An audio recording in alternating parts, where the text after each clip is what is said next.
लिए student ninth के lecture अब स्टार्ट करने लगे हम। Unit number 1 matrices.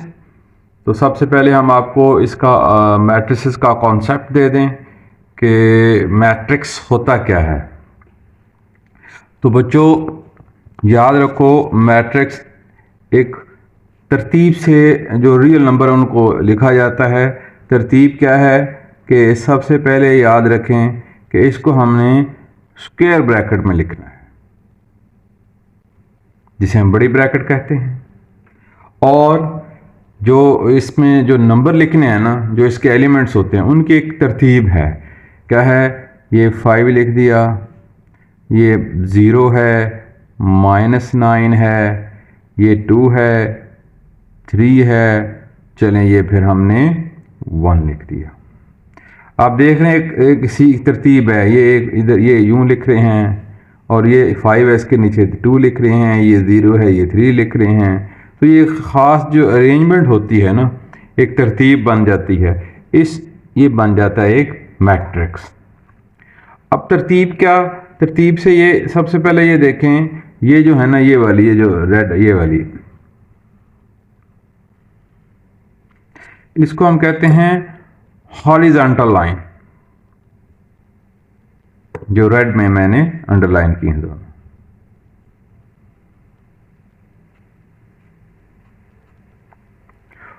Horizontal line, horizontal line, horizon,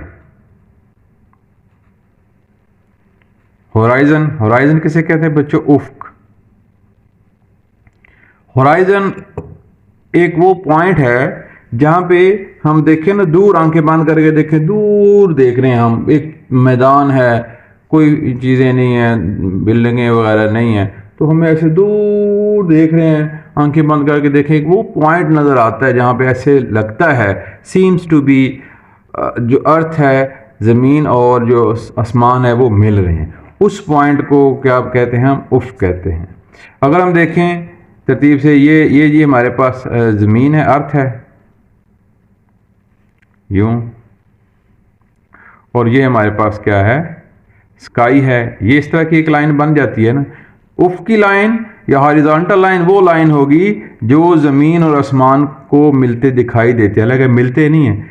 तो वो जो लाइन है वो देखें, वो ऐसे ही हॉरिजॉन्टली बनती है। इसको हम आम बच्चों को समझाने के लिए क्या देते हैं? क्या जी? लेटी हुई लाइन है। लेटी हुई, बच्चों को समझाने के लिए ताकि याद रहें। लेटी हुई लाइनें कौन सी होती हैं? जो कॉपी के पेज पे नहीं होती, रजिस्टर पे, वो वाली लाइन है, उसको हम कहते हैं ये लेटी हुई लाइनें हैं। तो उनको हम कहते हैं रोज। क्या कहते हैं? Horizontal lines are, horizontal lines are called rows. Horizontal line को, जो लेटी हुई लाइन है, रोज। एंड नंबर ऑफ रोज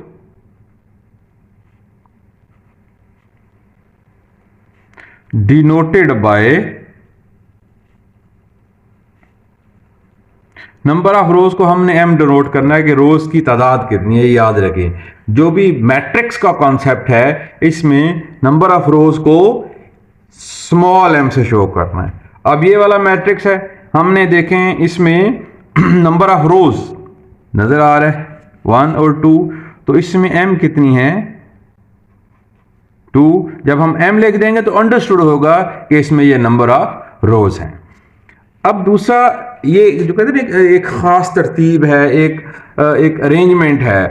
तो ये एक तो होगी हमारे पास, ये जो है लेटी हुई लाइनें हैं, जिसे हम हॉरिजॉन्टल लाइन कहते हैं, उफकी लाइनें हैं। और दूसरा ये आप देखें, ये वाली, एक ये देखें, एक ये देखें, और एक ये देखें। इनको फिर क्या कहेंगे? खड़ी लाइनें कह लेंगे, ठीक है ना। तो these are called vertical line. These are called vertical line. Vertical lines are called column, COLUMN. M N N इसमें साइलेंट है, तो लिखने में ये लिखना है, याद रखना, बच्चे भूल जाते हैं। Vertical lines are called columns, vertical lines are called columns, vertical lines को हम क्या कहते हैं, कॉलम्स कहते हैं। And denoted by and NUMBER numbers of COLUMN columns, number of columns denoted by n। इसको किससे डिनोट करना है, n से डिनोट करना है, ठीक है। तो हम अब लिख देंगे, हम जो इसमें n है, जो हमारे पास गिवन मैट्रिक्स हमने जो दिया हुआ है, ये वाला इसमें n कितने हैं जनाब, इसमें n है जी 1 2 3, इसमें n कितने हैं, 3 हैं। अब बात रहेगी इसका नाम लिखने की, किसको नाम क्या देना। याद रखो, किसी भी मैट्रिक्स का जो भी नाम लिखा जाता है वो कैपिटल लेटर में, बड़े हरूफ तहज्जी में लिखना है।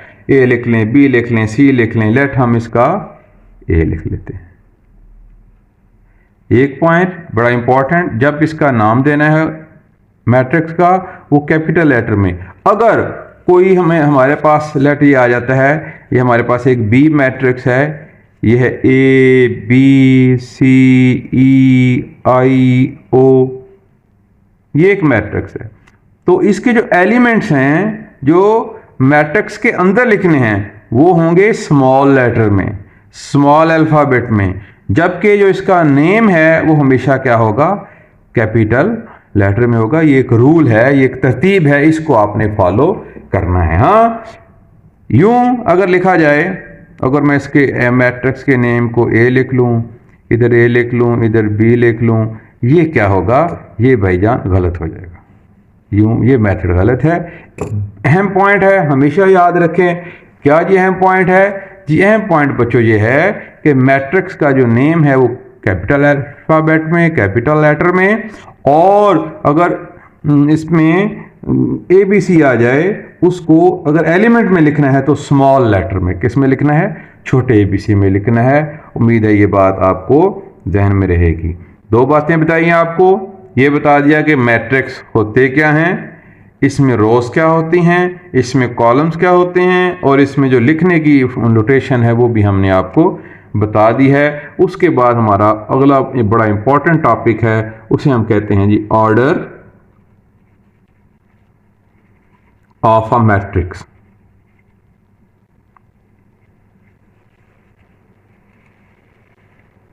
जी order of a matrix,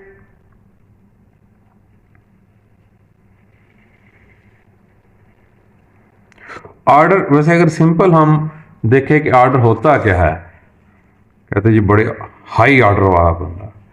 order अगर हम उर्दू में देखें तो ऑर्डर को उर्दू में कहते हैं मर्तबा, कि इसका मर्तबा कितना है। तो मैट्रिक्स में दो ही तो चीज़ें आ रही हैं, एक आ रहा है उसकी रोज और सेकंड आ रहा है उसका कॉलम। तो ये बताता है कि किसी भी मैट्रिक्स में कॉलम्स एंड रोज कितनी है।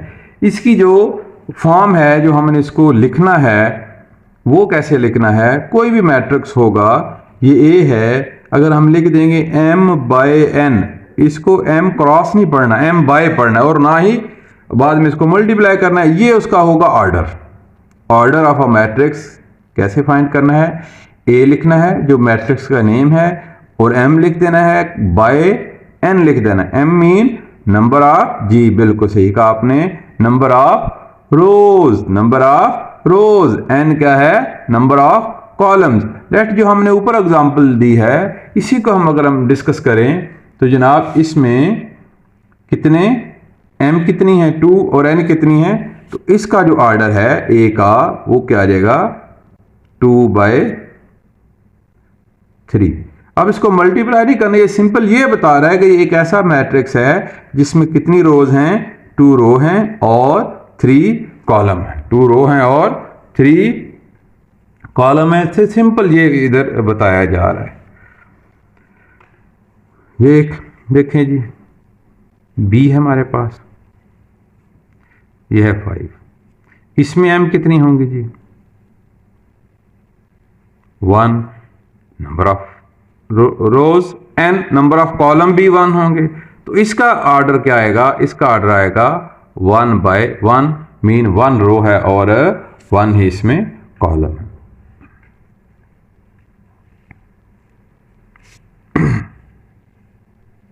अब उसके बाद बच्चों आ जाता है equal matrix.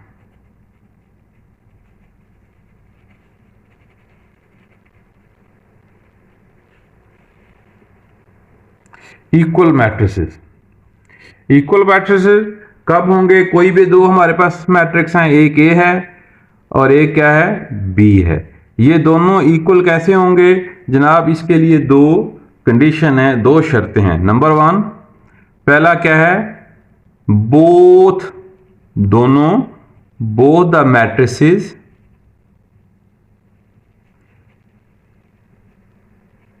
Having same order, दोनों का ऑर्डर सेम होना चाहिए। नंबर मतलब क्या, रोज, नंबर ऑफ रोज और नंबर ऑफ कॉलम्स, यानी इसमें रोज और कॉलम्स क्या हो, सेम हो। अगर ये सेम होगा फिर दूसरी कंडीशन पे जाएंगे, दूसरी शर्त पे जाएंगे, फिर वो क्या है, कॉरस्पॉन्डिंग एलिमेंट।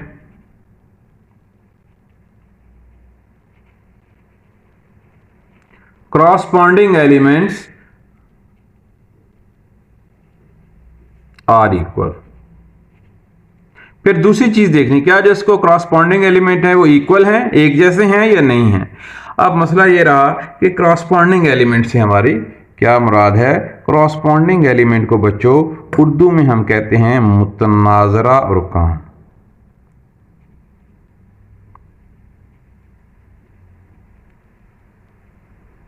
मुतनाज़रा अरकान, अभी हम आपको बताते हैं जी कॉरस्पॉन्डिंग एलिमेंट क्या है, मुतनाज़रा अरकान क्या होते हैं जी।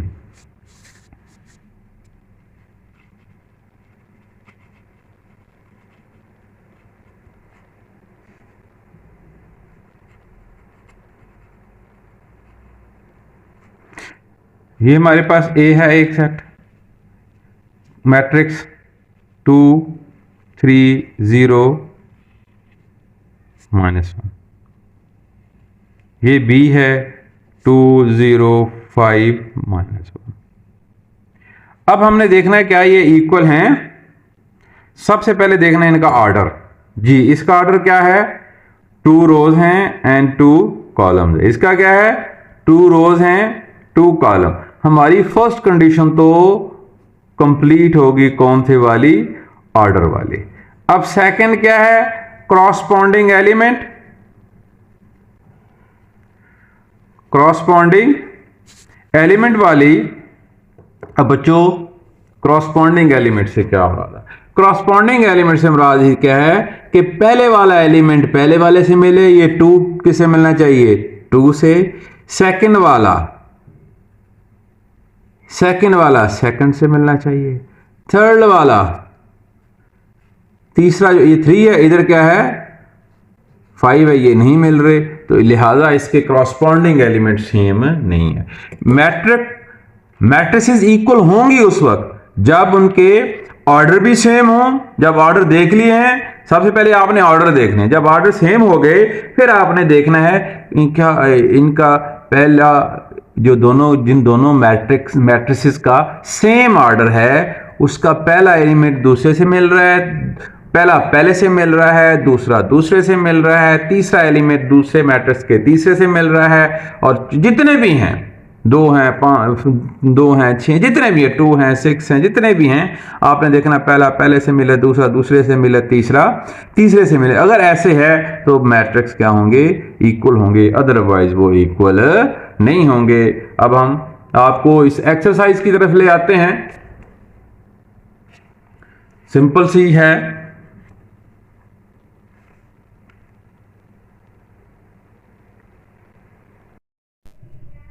जी स्टूडेंट। अब हम एक्सरसाइज 1.1 है, इसको हम सॉल्व करेंगे।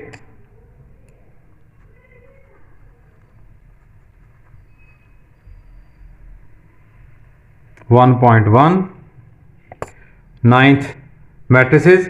पहला क्वेश्चन है, find the order of the following order जैसे आपको पहले बताया। एक मैं आपको सैंपल के तौर पर एक क्वेश्चन करवा देता हूं, तो यानी आपने उसमें कौन कौन से स्टेप करने हैं ये बताने के लिए। लेट ये डी है हमारे पास 406। अब आपने क्या करना है, इसमें लिखना है एम। एम क्या है जी, लिखना है number of rows denoted by M. कितनी रोज हैं, 1 2 3, और number of column COLUMNS, columns इसको n से डिनोट करते हैं, कॉलम कितना है 1। तो ऑर्डर ऑफ डी क्या आएगा, m/n, तो डी आ जाएगा 3/1।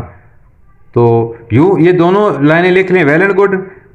ना लिखें तो सिंपल ये लिखना है ऑर्डर ऑफ, क्या लिखेंगे, ऑर्डर ऑफ डी m/n, और ये फार्मूला हमारे पास बन गया एक m/n, और m क्या है वैसे देख लेना है, रोज कितनी है और कॉलम्स कितने हैं। तो ये एक मैंने सैंपल के तौर पे आपको क्वेश्चन कर दिया। इस तरह आपका क्वेश्चन नंबर फर्स्ट कंप्लीट हो जाएगा। अब सेकंड है, क्वेश्चन नंबर सेकंड है, आपने बताना है कौन से मैट्रिसेस इक्वल हैं। तो इसके लिए बच्चों पहले भी जैसे हम बता चुके हैं कि इक्वल मैट्रिक्स के लिए क्या देखना है, पहले ऑर्डर्स देखना है, सेम है। जब ऑर्डर सेम होगा तो फिर करॉस्पॉन्डिंग एलिमेंट भी सेम होने चाहिए, वो भी आपने देख लेने हैं जो हम ऑलरेडी आपको बता चुके हैं। क्वेश्चन नंबर 3,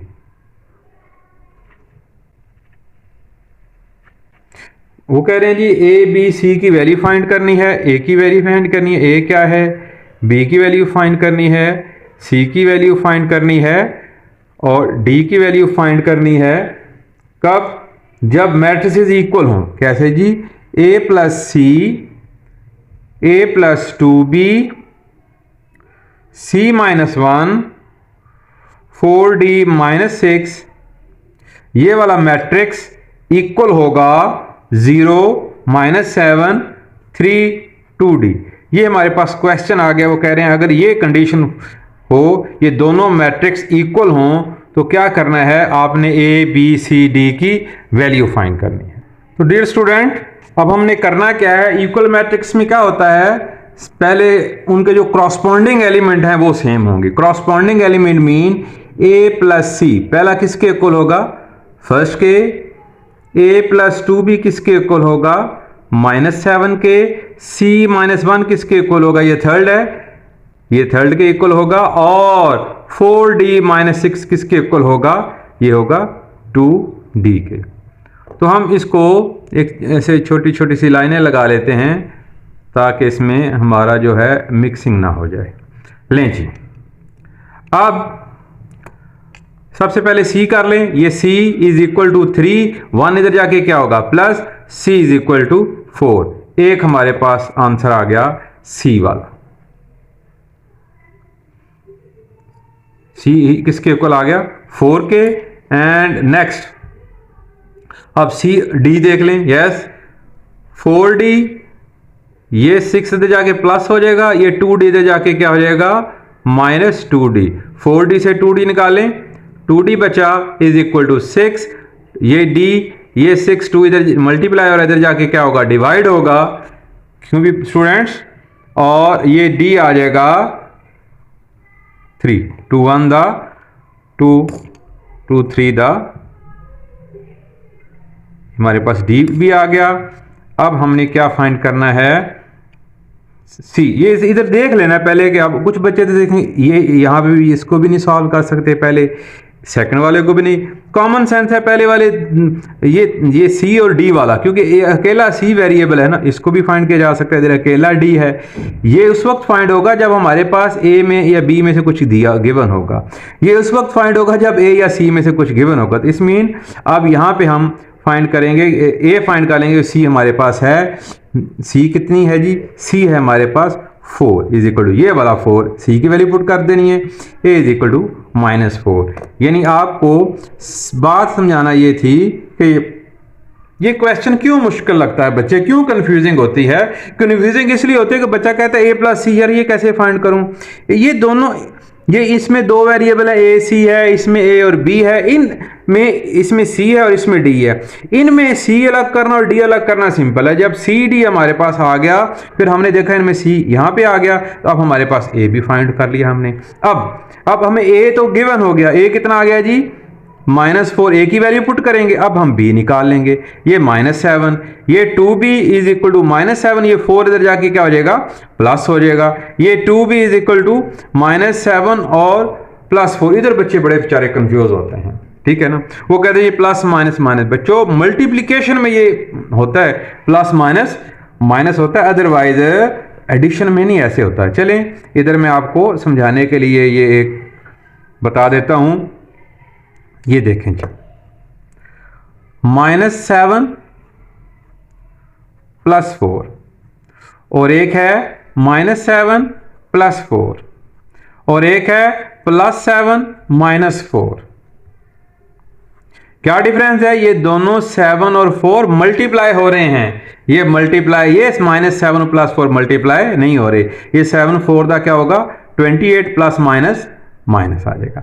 अब इधर बड़ा सिंपल सा रूल है, जब ऐड हो रही हो, एक प्लस की हो और एक माइनस की हो, आपने क्या करना है सिंपल सब्ट्रैक्ट करना है, बड़ी वाले से छोटे वाली सब्ट्रैक्ट कर देनी है। 7 में से 4 जाएगा, पीछे क्या आएगा 3, इधर भी 7 में से 4 गया, पीछे क्या आया 3।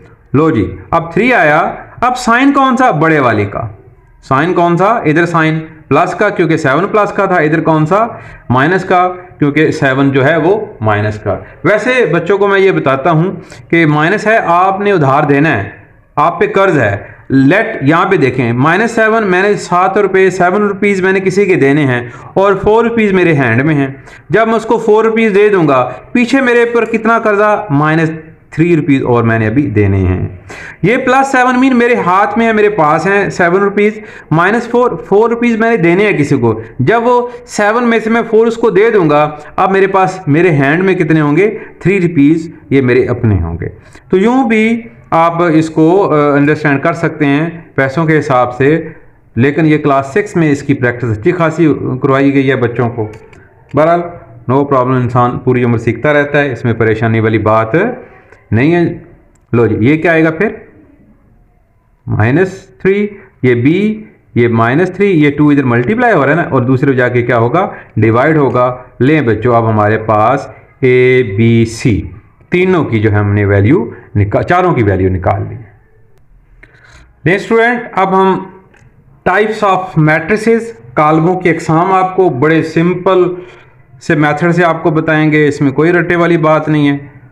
तो एक तरह का बड़ा आसान सा है, सबसे पहले है रो मैट्रिक्स। जैसे इसके नेम से ही है रो, उर्दू में कहते हैं इसको कतारी कॉलम। रो मैट्रिक्स ऐसा मैट्रिक्स होगा जिसमें M1 होगी, नंबर ऑफ कॉलम जितने मर्जी हों, ये 1 आ गया इसमें, रो इसमें क्या होगी 1 होगी और कॉलम्स जितने मर्जी होंगे। ऐसे मैट्रिक्स को हम क्या कहते हैं रो मैट्रिक्स। इसके ये देख लें 1 है, 9 है, 6 है, इसमें इसको ऐसे जितना मर्जी लेके जाएं, रो 1 ही रखनी, कॉलम जितने मर्जी रख लें, ऐसे मैट्रिक्स को हम कहते हैं रो मैट्रिक्स। और उसके बाद है कॉलम मैट्रिक्स, COLUMN, N भूल जाते हैं बच्चे, N भी लिखना है, कॉलम मैट्रिक्स। कॉलम मैट्रिक्स ऐसा होगा M जितनी मर्जी हो, लेकिन इसमें जो कॉलम होंगे वो 1 होगा, एक कॉलम होगा, रो जितनी मर्जी हो।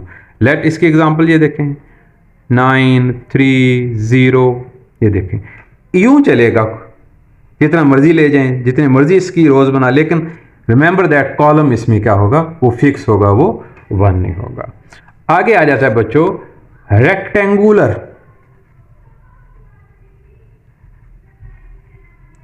रेक्टेंगुलर मैट्रिक्स, रेक्टेंगुलर मैट्रिक्स एक ऐसा मैट्रिक्स होता है, देखो ना रेक्टेंगल हमने स्क्वायर पढ़ा है, रेक्टेंगल पढ़ी है, रेक्टेंगल हम क्या है जी उसकी लेंथ और विड्थ इक्वल नहीं होती, अमूमन लेंथ ज़्यादा होती है, विड्थ कम होती है, लंबाई ज़्यादा होती है, चौड़ाई कम होती है। जैसे ये मैं एक डायग्राम बना रहा हूँ, ये क्या है रेक्टेंगल है। अब यहाँ पे क्या है मैट्रिक्स में M not equal to N.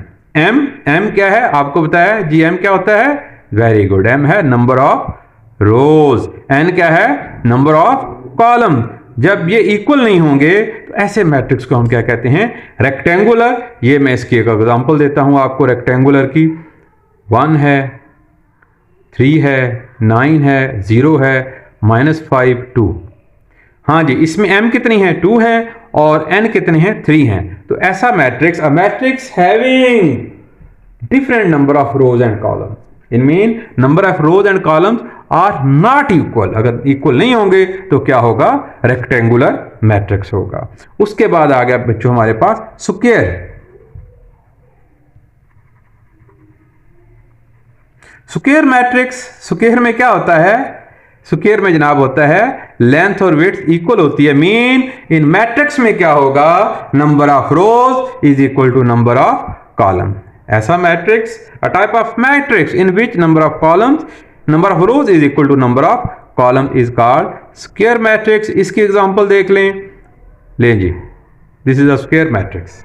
Why, because this has 1 row and also 1 column. Similarly ये भी स्क्वायर मैट्रिक्स है, 0 9 3 2, क्या है 2 रोज हैं और 2 ही कॉलम्स हैं। उसके बाद आ जाता है बच्चों नल और जीरो मैट्रिक्स। नल और जीरो मैट्रिक्स, ऐसा मैट्रिक्स जिसके सारी एंट्रीज, सारे एलिमेंट्स उसके क्या हों, जीरो हों, उसको हम कहते हैं नल मैट्रिक्स। ये 0 0 0 0 0 0, ये भी नल मैट्रिक्स है या जीरो मैट्रिक्स है। सिंपल, ये 0 कह लें, ये भी 0 कह लें, ये भी एक नल मैट्रिक्स है। सिंपल, ये भी क्या है, नल या जीरो मैट्रिक्स है। तो सिंपल हम कहेंगे मैट्रिक्स हैविंग ऑल एंट्री 0, जिसकी तमाम एंट्रीज क्या होंगी, 0 होंगी। A matrix is called a null और zero matrix if each of its entries, each of its member, हर मेंबर, यानी अंदर इसके जितने भी एलिमेंट है वो 0 0 होंगे। सबसे अहम बात, नल मैट्रिक्स को किससे डिनोट करते हैं, ओ से, 0 से नहीं कहना, ओ से शो करते हैं। 0 और है ओ से शो करते हैं जीरो मैट्रिक्स या फिर नल मैट्रिक्स। उसके बाद आ जाता है बच्चों हमारे पास ट्रांसपोज, किसी भी मैट्रिक्स का ट्रांसपोज ऑफ अ मैट्रिक्स। किसी भी मैट्रिक्स का ट्रांसपोज कैसे फाइंड करना है, वेरी सिंपल। ये मैं इसकी एक एग्जांपल आपको करवाऊंगा तो आपको पता चल जाएगा। ये हमारे पास ए, पहले तो ये याद रखें, किसी जिस भी मैट्रिक्स के ऊपर छोटा सा टी लिखा हो ना, इट मीन ये उसका क्या है, किसी कोई ए मैट्रिक्स है, ये उसका ट्रांसपोज लिख दिया, ठीक है। ये हमने फाइंड करना सीखना है। ये हमारे पास ए है एक मैट्रिक्स, 3 5 9 2 -1 0। हाँ जी, ट्रांसपोज फाइंड करना है। इधर भी ए टी लिख दिया और चलो इधर भी, चलें स्टेप बढ़ जाएगा, कोई बात नहीं, स्टेप का कोई मसला नहीं होता, लेकिन बात समझ आ जानी चाहिए। इधर भी टी लिख दें, ये 80 तो रहेगा, यहां पे क्या होगा जी, बिल्कुल सही समझे आप। ट्रांसपोज में रोज को कॉलम बना देना होता है। रोज क्या है, 3 5 -1, क्या है, ये 3 है, ये 5 है और ये -1 है। ये रोज थी, ये क्या बना दिया, कॉलम बना दिया। रोज को क्या बना दिया, कॉलम। और ये सेकंड रो क्या है, -2 9 2 0, ये 9, ये 2, ये 0, ये ए का ट्रांसपोज बन गया। तो सिंपली हम क्या करते हैं, ट्रांसपोज जब हमने किसी मैट्रिक्स का फाइंड करना है, उसकी रोज को कॉलम्स में चेंज कर देते हैं, या फिर कॉलम को रो में चेंज कर दें। तब भी देखो ना, फर्स्ट कॉलम क्या है, फर्स्ट कॉलम देखें क्या है, फर्स्ट कॉलम 3 9, ये क्या बन गया, फर्स्ट रो बन गई। सेकंड कॉलम क्या है, 5 2, ये क्या बन गई, सेकंड रो बन गई। थर्ड कॉलम क्या है, -1 0, ये रो बन गई। तो मेन सिंपल एक याद रखें, रोज को कॉलम में चेंज करते हैं, या और है, या फिर कॉलम्स को रोज में चेंज कर दे। कुछ बच्चे ऐसे डेफिनेशन गलत कर देते हैं। और transpose is a matrix which we get by changing rows into column and column into rows. वो तो फिर वही बात होगी, एंड नहीं कहना, और कहना, a transpose is a matrix which we get by changing rows into columns, और या क्या करते हैं, कॉलम्स इनटू रोज। लें जी, नेक्स्ट हमारा टॉपिक आ गया, हमारा जो टाइप है, नेक्स्ट टाइप है जी, वो है नेगेटिव ऑफ अ मैट्रिक्स।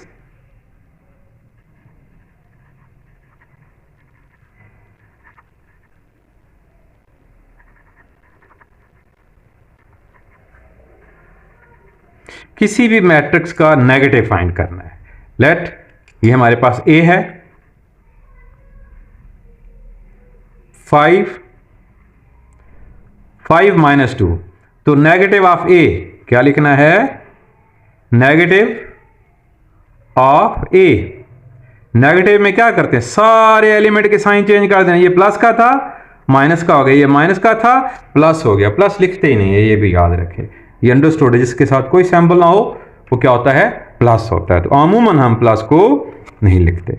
तो ये इसका नेगेटिव लिख, जब कह देना वो negative of matrix, negative find करें, तो मेरे हिसाब से पूरा नेगेटिव ऑफ ए लिखना चाहिए। कुछ बच्चे यूं कर लेते हैं, है तो वो भी ठीक, लेकिन अगर शॉर्ट क्वेश्चन आ जाए 2 मार्क्स का, तो ये नेगेटिव लिख देना बेहतर है, ताकि इधर कोई इसको कोई प्लस भी कर सकता है, गलती भी हो सकती है, जो मार्किंग करने वाला है, पेपर चेक करने वाला, वो जल्दी से इसको उसको आप छोटा सा डाल सकते हैं, लेकिन आप वाज़े डालें नेगेटिव ऑफ ए मैट्रिक्स।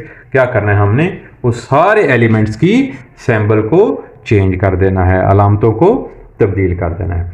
उसके बाद बहुत ही दिलचस्प हमारे 2 टाइप्स आ रही हैं, कौन से वाली जी, सिमेट्रिक और स्क्यू सिमेट्रिक।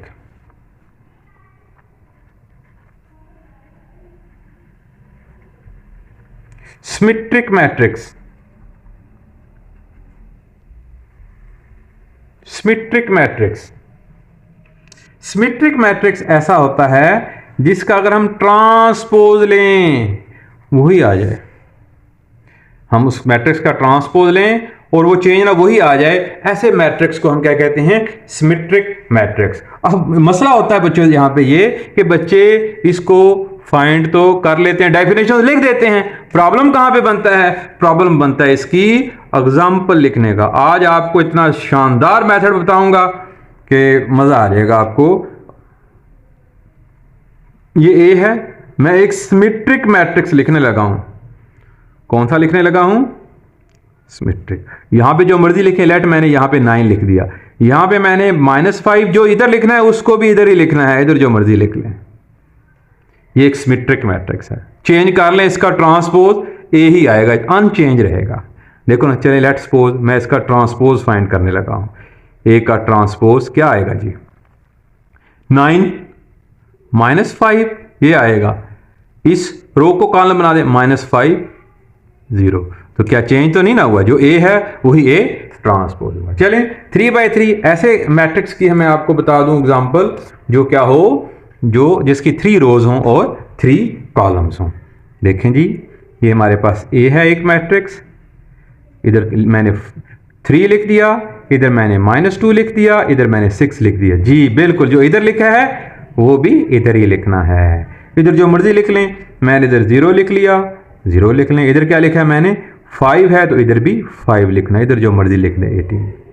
मीन क्या, जो इसके ये है ना एलिमेंट, कौन से वाले, डायगोनल, इधर जो मर्जी लिखो, जो इधर लिखना है, फिर देखो बच्चों जो मैंने यहां पे लिखा है उन्हीं को मैंने यहां पे लिखा है, जो मैंने इधर लिखा है उसी को मैंने इधर लिखा है। अब इसका ट्रांसपोज फाइंड कर लें, आप करें, देखें, इसका मैं ट्रांसपोज फाइंड करने लगा हूं। देखें जी गौर से, रो क्या है 3 -2 6, 3 -2 6, ये क्या है जी, सेकंड रो को सेकंड कॉलम बना देंगे, -2 0 5, -2 0 5, थर्ड रो को थर्ड कॉलम 6 5 6 5 18 जी, ये मैंने इसका ट्रांसपोज फाइंड कर लिया। आप देख लें जनाब, आप फर्स्ट 3 है, -2 6 6, सारे एलिमेंट, मतलब जब हमने एक का ट्रांसपोज लिया वो अनचेंज रहा, वही रहा। ऐसे मैट्रिक्स को हम कहेंगे सिमेट्रिक मैट्रिक्स। क्या कहेंगे, सिमेट्रिक मैट्रिक्स। तो बच्चे डेफिनेशन तो कर लेते हैं, लेकिन प्रॉब्लम कहां बनता है इसकी, एग्जाम्पल का। कहां प्रॉब्लम बनता है, एग्जाम्पल का। जी अब हम देखेंगे स्क्यू सिमेट्रिक। कौन सा, स्क्यू सिमेट्रिक।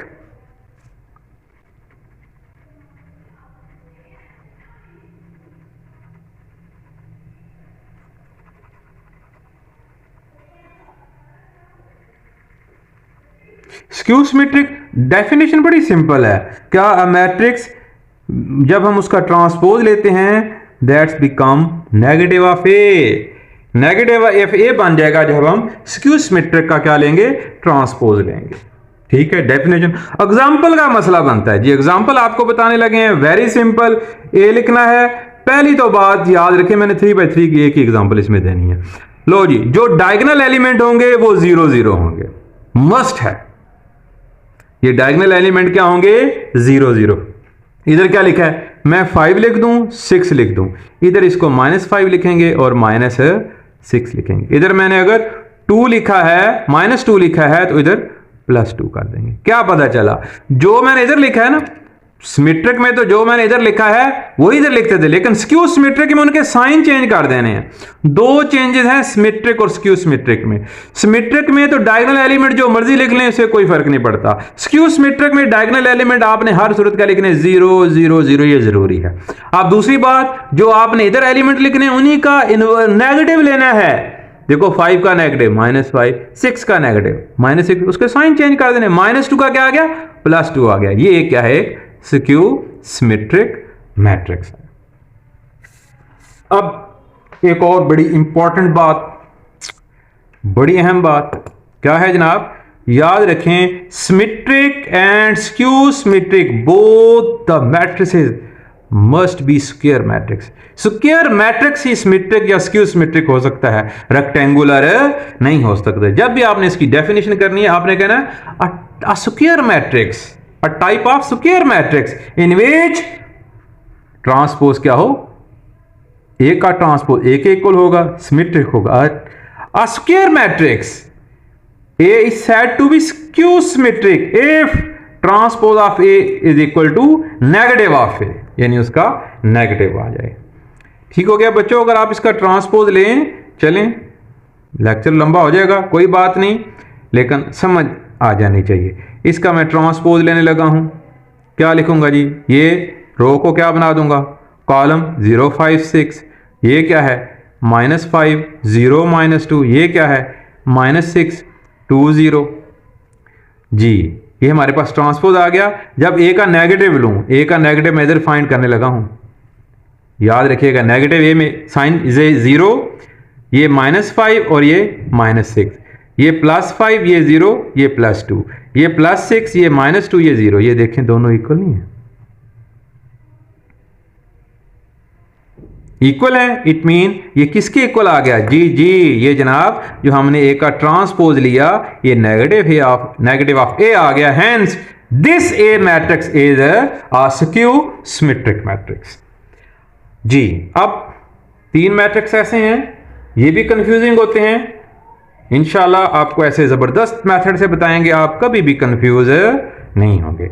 सबसे पहले है जी डायगोनल मैट्रिक्स। कौन सा है जी, डायगोनल। डायगोनल जैसे नाम से ही जाहिर है, ऐसा सेट, ऐसा ये भी स्क्वायर मैट्रिक्स होंगे। एक ऐसा स्क्वायर मैट्रिक्स जिसमें डायगोनल एलिमेंट के अलावा बाकी सारे 0 हों। अब डायगोनल एलिमेंट क्या है, ये 5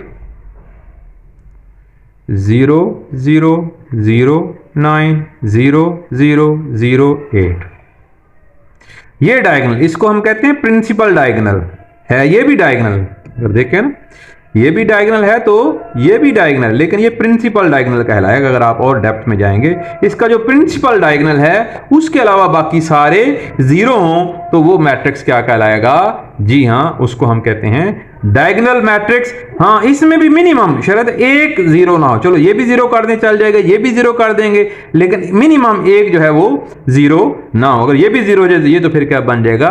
जी जी बिल्कुल सही समझे आप, नल और जीरो मैट्रिक्स बन जाएगा। तो diagonal matrix is a square matrix in which if all at least any one of the entries, कम से कम एक एंट्री, सारी हो वेल एंड गुड, नहीं तो कम से कम एक डायगोनल एलिमेंट्स जो हैं वो जीरो नहीं होना चाहिए, जीरो नहीं होना चाहिए। ये भी एक डायगोनल है, यस, 0 0, ये 9 0 5, ये भी एक डायगोनल है। डायगोनल के अलावा बाकी सारे, डायगोनल के अलावा बाकी सारे क्या हैं? जीरो हैं। तो डायगोनल, आपको डायगोनल मैट्रिक्स क्लियर हो गया। अब हम बच्चों देखेंगे डायगोनल के बाद आ जाता है हमारा स्केलर।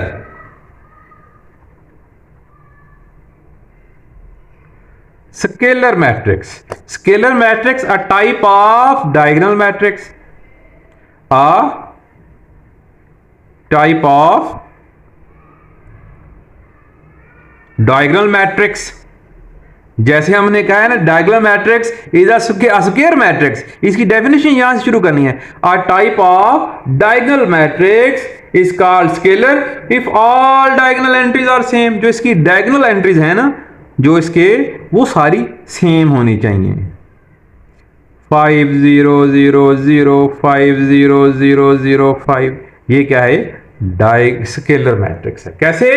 क्योंकि इसकी जो डायगोनल एंट्रीज हैं ये सारी सेम है, ये सारी सेम होंगी। 9 9 भी हो सकता है, 1 1 1 भी हो सकता है, 3 3 भी हो सकता है, -4 -4 -4 भी हो सकता है। डायगोनल एंट्रीज सेम हो, ऐसे मैट्रिक्स को हम क्या कहते हैं? Scalar matrix. क्या कहते हैं? अब लास्ट रहेगी हमारी, इसी इधर ही हम इससे फायदा लेंगे, इधर ही हम इसी पेज पे लिख देंगे जी। कौन सी है जी? आइडेंटिटी, आइडेंटिटी, या फिर से क्या कहते हैं? Unit matrix. Identity or unit matrix. ऐसा देखो, डायगोनल मैट्रिक्स स्केलर, ये किसकी टाइप है? A type of scalar matrix. Very good, a type of scalar, a type of scalar matrix. एक ऐसा स्केलर मैट्रिक्स जिसकी एंट्रीज क्या हो? All entries are 1, all entries are 1। ये देखें, 1 0 0 0 1 0 0 0 1। मतलब क्या? ये जो डायगोनल एंट्रीज हैं ये सारी क्या होनी चाहिए? 1 1 होनी चाहिए। उसको हम आइडेंटिटी मैट्रिक्स कहते हैं। और आइडेंटिटी मैट्रिक्स का दूसरा नाम क्या है? Unit matrix. क्या है? Unit matrix. लें जी बच्चों, ये हमारा जो मैट्रिक्स का जो टॉपिक था टाइप्स वाला, जो आपके एक डेफिनेशन अमूमन आ जाती है और इसमें एग्जांपल भी लाजमी लिखनी होती है। लेट्स सपोज अगर आज स्क्यू सिमेट्रिक, 1 नंबर इसकी डेफिनेशन का होगा और 1 नंबर इसकी एग्जांपल का होगा। अमूमन ये बच्चे एग्जांपल गलत कर देते हैं। दोबारा फिर मैं आपको रिव्यू करवा देता हूँ उर्दू मीडियम बच्चों के लिए, ताकि उनको भी फायदा हो जाए। रो मैट्रिक्स को हम कहते हैं कतारी कालब, और इसको हम कहते हैं कॉलम कालब, कॉलमी, कॉलमी कालब। रेक्टेंगुलर को हम कहते हैं मुस्ततीली। क्या कहते हैं? मुस्ततीली कालब। स्क्वायर को हम कहते हैं मुरब्बी कालब। जीरो को हम कहते हैं जीरो सिफरी कालब। ट्रांसपोज के लफ्ज ट्रांसपोज यूज होता है, लिख देता हूं ट्रांसपोज। नेगेटिव के लिए क्या कहते हैं? मनफी कालब, या नेगेटिव यूज करते हैं, कोई इसमें ऐसा भाव वाली बात नहीं। सिमेट्रिक के लिए सिमेट्रिक यूज होता है, स्क्यू सिमेट्रिक के लिए स्क्यू सिमेट्रिक यूज होता है। डायगोनल के लिए लफ्ज यूज कर लेते हैं हम वित्री कॉलब। स्केलर के लिए लफ्ज स्केलर यूज होता है, और आइडेंटिटी के लिए हम लफ्ज यूज होता है इसके लिए वहदानी, वाहिद से अकेला, क्योंकि इसको यूनिट मैट्रिक्स भी कहते हैं, वहदानी कालब। उम्मीद करते हैं कि आपको ये जो टाइप्स वाला है, टाइप्स ऑफ मैट्रिसेस है, ये वाला टॉपिक आपको अच्छी तरह समझ आ चुका है।